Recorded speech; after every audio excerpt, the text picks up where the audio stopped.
भगवान सुदामा जी को श्री रुक्मणी के कक्ष में ले जाते, चरण सेवा करने लगते। बार बार सुदामा जी मना करें, अरे कन्हैया तू छोड़ चरणन को। भगवान बोले, अरे ब्राह्मण, अरे सुदामा तू ब्राह्मण है, हम क्षत्रिय हैं, क्षत्रिय का धर्म है ब्राह्मण की सेवा करना।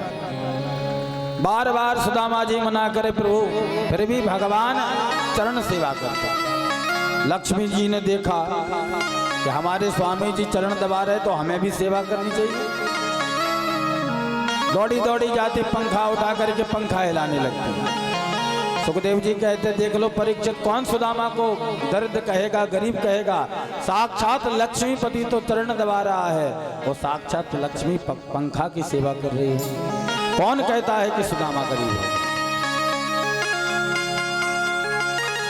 अब दोनों मित्र आपस में चर्चा करने लगते। भगवान कन्हैया कहते, अरे मित्र बता तेरी शादी वादी भई या ना भई, तू तो बचपन से ही बाबा बैरागियों की बात कियो कर। मुस्कुराते भाई सुदामा जी कहते, अरे कन्हैया तेरी एक भाभी है, बा को नाम है सुशीला, जैसो बा को नाम वैसो ही बा को स्वभाव, बिल्कुल परम सुशील है। कन्हैया कहते, अरे मित्र तूने शादी कर ली, मोकू ना बुलायो। सुदामा जी कहते, अरे कन्हैया बात समय की परिस्थिति ऐसी हो गई कि ना बुला पाए। अच्छा लाला तू बता तेरी शादी वादी भाई। भगवान कहते, अरे भाई का मिलवाई देते, तुरंत आदेश दे देते, भैया सभी लोग आशीर्वाद ले आ जाओ। अब क्या था, महाराज लेने लग गए। सबसे पहले रुक्मणी आई। अच्छा लाला यही है पत्नी, खूब आशीर्वाद देती, पुत्रवती भव, पति प्रिया भव, सौभाग्यवती भव, दूधो नहा पूतो फलो। महाराज आशीर्वाद की झड़ी लगा दी। रुक्मणी जाती, सत्यभामा आ जाती। अब लाला ये कौन है?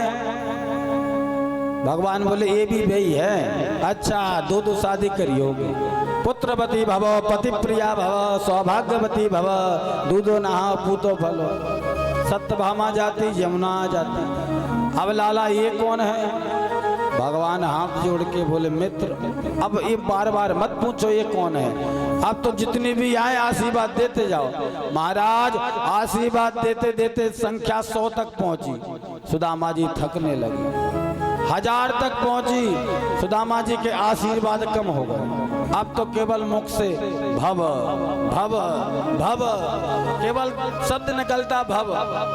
जब संख्या 2000 पे पहुंची तो महाराज भाव भी बंद हो गए, केवल हाथ उठाते जाए। और महाराज संख्या 5000 पे पहुंची तो हाथ दुखने लगा। सर हिलाए तो महाराज सर की गर्दन की नस चढ़ जाए। सुदामा जी ने हाथ जोड़ लिए, बारे टेढ़ी टांग वाले, अरे कन्हैया तू आकर बता दे तूने कितनी शादी करी। मुस्कुराते भाई भगवान बोले, 16,108। अभी तो संख्या 8000 ना हुई, आधे तक ना पहुंची। भगवान कहते, अरे मित्र अब घर में लड़ाई मत करवा। आदन को आशीर्वाद मिल गए, आदन को ना मिल पाएगो, घर में लड़ाई होगी। सुदामा जी मुस्कुराते भय बोले, अरे कन्हैया ये सब तेरी अर्धांगिनी, तू इन सबको अर्धांग है, इन सब की बदले में तू ही प्रणाम कर ले, तेरे कोई आशीर्वाद दे दे। आज द्वारकाधीश प्रणाम करे। और महाराज सुदामा जी ने खूब आशीर्वाद की बारिश की। अब चरण सेवा करते करते सुदामा जी महाराज से श्री द्वारकाधीश पूछ लेते, अरे मित्र भाभी ने हमारे ताई कछु भेंट पूजा ना भेजी। सुदामा जी मन में संकोच कर जाता। सुदामा जी देखते कहाँ द्वारका का वैभव, कहाँ 56 भोग, कहाँ ये दिव्यता भव्यता, और कहाँ हमारे 4 घर से मांगे भाई चावल। सुदामा जी मना कर देते, अरे कन्हैया जल्दी जल्दी में कछु ना ला पाए। भगवान समझ जाते, लगता है मेरा मित्र, मेरा भक्त मेरा स्वभाव भूल रहा है। भगवान कहते, मेरा तो स्वभाव है, पत्रम पुष्पम फलम तोयम यो में भक्त्या प्रयच्छति। भगवान कहते, तुमको जो पत्र मिल जाए, चाहे तुलसी पत्र हो, चाहे बेल पत्र हो, चाहे नीम का पत्र हो, कोई भी पत्ता मिल जाए, शर्त इतनी है कि तेरा भाव मेरे प्रति अच्छा होना चाहिए। पत्रम पुष्पम, पुष्प में भी किसी पुष्प का नाम नहीं लिया, फल में भी फलम कह के किसी फल का नाम नहीं लिया। तोयम, भगवान कहते जल भी, चाहे गंगा जल हो, चाहे नर्मदा जल हो, चाहे यमुना जल हो, चाहे हैंडपंप का चाहे कुएं का हो, शर्त बस यही है कि तेरा भाव अच्छा होना चाहिए, मैं सामग्री नहीं देखता। भगवान को लगा कि ये हमारे स्वभाव भूल रहे। भगवान ने सुदामा जी से कहा, मित्र जब से तू आए हो हाथ ना उठा रहे हो, क्या बात है? सुदामा जी बोले, अरे मित्र बड़ी लंबी यात्रा करके आए ना, या कारण से हाथ में दर्द है। भगवान बोले, बारे मित्र, अरे दर्द है हाथ में जब से हमसे पैर दबा रहा हो। अरे जब हाथ में दर्द है तो हाथों को दबाएंगे। और भगवान जैसे ही हाथ दबाने के लिए अपने हाथ आगे बढ़ाए, सुदामा जी के कांख से महाराज तंडुल की पोटली निकाल लेते और आज खोल करके महाराज उस पोटली में से एक मुट्ठी चावल भगवान गप से मुख में डाल लेते। दूसरी मुट्ठी उठाए महाराज, दूसरी मुट्ठी खा ली। तीसरी मुट्ठी खाने वाले थे, रुक्मणी ने हाथ पकड़ लिया। सरकार सब कुछ दे करके क्या स्वयं सुदामा बनना चाहते हो? अथवा इसलिए हाथ पकड़ लिए, सरकार ये कच्चे चावल है, ज्यादा खा जाओगे तो पेट का हाजमा गड़बड़ हो जाएगा। अथवा इसलिए पकड़ लिया कि सरकार ये दिव्य ब्राह्मण के घर का प्रसाद है, और प्रसाद अकेले नहीं खाना चाहिए, भले ही एक एक दाना मिले, सारे घर के सदस्यों को मिलके खाना चाहिए। अपना परिवार इतना बड़ा है, एक एक दाना हो जाएगा। तो मानो इसलिए हाथ पकड़ लिया। आज भगवान ने 2 मुट्ठी के बदले में 2 लोक की संपत्ति प्रदान कर दी। द्वारका के सदस्य वैभव सब कुछ सुदामा जी को दिया। 3-4 दिन तक सुदामा जी महाराज द्वारकापुरी में निवास करे। अब सुदामा जी ने मित्र से कहा, कन्हैया अब बहुत दिन हो गए, घर चलना चाहिए, घर पे ब्राह्मणी अकेली होगी, बच्चे अकेले होंगे। भगवान बोले, ठीक है मित्र, तू जा रहा है वापस तो एक कपड़े निकाल के रख दे।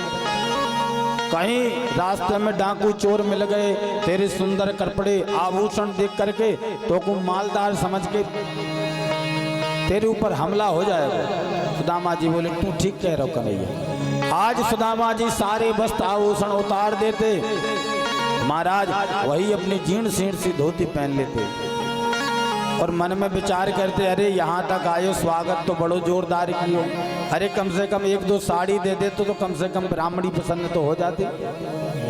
चलते जा रहे थे, सुदामा जी बोले, अरे कन्हैया मोको एक बात याद आई। भगवान कहते, क्या? बोले, तेरी भाभी ने तेरे ताई संदेश दियो तो। बोले, कौन? 1 मास 2 पाख में 2 एकादशी हो, सो प्रभु दीन दयाल ने नित प्रतिदीनी मोय। भगवान बोले, ये भाभी का संदेश था तो मेरा भी संदेश भाभी को दे देना। होनी थी सो हो गई, अब ना ऐसी हो, भाभी तेरे भवन में नित्य द्वादशी होए। अरे अब तो चकाचक द्वादशी के भंडारे चले गए। आज भगवान ने प्रत्यक्ष में तो कुछ नहीं दिया, लेकिन महाराज परोक्ष में द्वारका से भी ज्यादा सुख भोग की सामग्री आज प्रदान कर दी। सुदामा जी भगवान का स्मरण करते करते महाराज लौट करके अपने कुटिया के पास आए और देखते हैं हमारी कुटिया के पास में, जहां हमारी कुटिया थी, कुटिया गायब है। वही द्वारका के समान वैभव है, घर मकान है, अट्टारियां हैं। सुदामा जी को लगता है मैं लौट के फिर से द्वारका तो नहीं आ गया। जब विचार किया कि भैया द्वारका तो नहीं है, बार बार महल के चक्कर काटे, ऊपर से दास दासियों ने देखा कि एक व्यक्ति जब से आया है तब से चक्कर काट रहा है। दौड़ा दौड़ा सेवक जाता, सुशीला से कहता, अरे सुशीला महारानी, बहुत समय से एक व्यक्ति हमारे भवन के चक्कर काट रहा है। सुशीला ने छज्जों से झरोकों से देखा, सुदामा जी महाराज को ज्यों ही देखा तुरंत दास दासियों को आदेश दे दिया, चलो स्वागत की तैयारी करो, महाराज जी आ गए। अब महाराज सोने की थाली में आरती सजाई और आज दास दासी सुदामा महाराज की जय हो, सुदामा महाराज की जय हो, जय जय घोष करते भय आगे बढ़े। सुदामा जी के कान में शब्द पड़े कि सुदामा महाराज की जय हो। अब तो सुदामा जी डर गए। सुदामा जी को लगा निश्चित ही रातों रात कोनो सुदामा नाम के राजा ने अपने भवन बनवा लिए। यहाँ हमारी झोपड़ी थी, जहाँ जाने झोपड़ी कहाँ गई, बेचारी ब्राह्मणी कहाँ गई, हमारे बालक कहाँ गए। आज सुदामा जी महाराज सच्चे हैं, डर रहे हैं अंदर से, और इधर दास दासी जय जयकार करते आ रहे। सुदामा जी के पास से ज्यों ही निकल रहे, सुदामा जी एक कोने में जाके खड़े हो गए। सुशीला जाती सोने की थाली से आरती उतारती, सुदामा जी महाराज अपना सिर झुकाए खड़े हो। सुशीला समझ जाती कि पहचान ना पा रहे। तब मुख से आवाज बोली, अरे स्वामी जी, अरे महाराज जी हमें ना पहचान पा रहे। तब सुदामा जी ने विचार किया, आवाज तो ब्राह्मणी की है। तब अपना सिर उठा करके देखा सुशीला की ओर। अरे सुशीला, तेरे दो दो चुटीला, अरे ये सोने की सुंदर थाली, ये साड़ी, अरे बड़ी प्यारी लग रही तू तो। आज समझ जाते सुदामा जी महाराज, ये साक्षात द्वारकाधीश की कृपा है। भगवान ने सुदामा जैसे दीनहीन को भी अपना बंधु बनाया। बोलो दीन बंधु भगवान की जय।